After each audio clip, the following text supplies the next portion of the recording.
everyone, what's good with the world? Sirasonilynx back in town to deliver you guys another quality tutorial. You guys know how it is. So let's get to work, okay? So today we're gonna talk about how to put in depth in your productions. And before we begin, I want to talk about how there's a 3 dimension when we hear sound, you know? Most people don't know this, but I learned this in school, and some people put it a little different, so don't criticize me for putting it this way. But first of all, in 3D we have height, width and depth, right? So just like the same, height in sound is represented by EQ or volume, okay? Or we say, and then obviously width, left or right, is by panning or any kind of like mid-side processing or any kind of stuff like that is the width, and finally the depth of something is represented by how far is it in the mix, and most of the time it's represented by either some kind of delay processing or some kind of reverb processing. And it's like it, because if we hear a sound and it has delay or reverb in real life, we think it's far away, versus if it's direct and upfront, we know it's direct and upfront. So there's what I'm gonna do here is I got 2 similar violins here, and basically these two are at equal volume right now, and they're more or less around the equal like frequency range. And if I play it for you right now, it's gonna clash together. It's not going to sound right because both are up front at the same time. So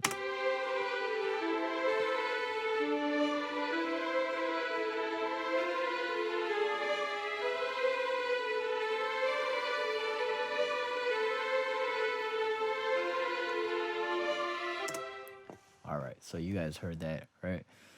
And what I'm going to do is I'm going to take this violin 1 and violin 2, and I'm going to have this violin 2, and I'm going to send it into the background, into the depth, into the deep, so that it's in the back, and violin 1 is the main. You guys have to decide this when you do a song, what's going to be up front and in the center. And most of the time that's going to be the vocals. Most of the time that's going to be like the drums, in dance music. So you guys have to choose what's going to be up and center, okay?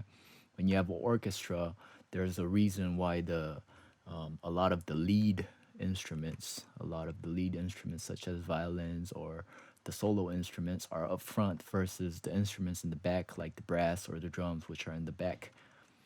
Okay, so similarly, we're doing the same thing. So violin 2 is doing the harmonics part. So there's 3 ways, or a mixture of 3 ways, to send something in the back to create depth and it's either by controlling volume. And by what I mean by controlling volume is, if we hear a sound in real life and it's softer in real life, then we immediately think the person or the sound source is farther away from us. And second, by reducing the high frequency, that also means if a sound is far away, that low frequencies travel more and travel farther, right? And high frequencies, that's why a lot of times when you're near a concert far away, you'll always hear the drums, like the kick. But when you get closer, you hear more of the high frequencies. So if we get rid of the high frequencies, it creates an effect where it's farther away from us, where we feel. And the third way is by adding reverb, because if there's a lot of reverb to it, we immediately think something is farther away. Okay, so I'm going to add all of these elements to the violin. So first of all, I got my reverb and everything, just switch on the effects. And same for the violin 1 as well, okay? And I'm going to reduce this a little bit so that it sits cleanly in the background. So check it out now, okay? And yeah, like I said, in the EQ, I put down the high frequencies a little bit, added some room.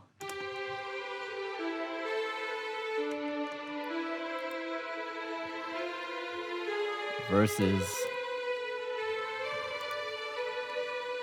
sorry you guys. Yeah, this is obviously clashing, right? And violin 1 is obviously my main lead, so let's give it a go again.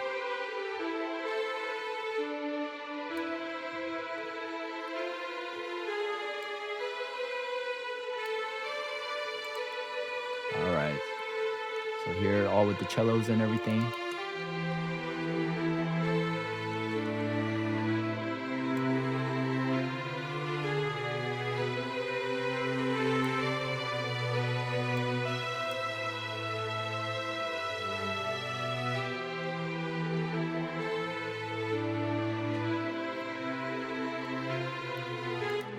All right, so that's my tutorial for today.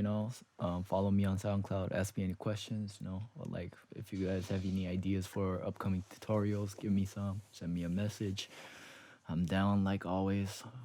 Use this in your producing, check it out. And have a good day. Yeah.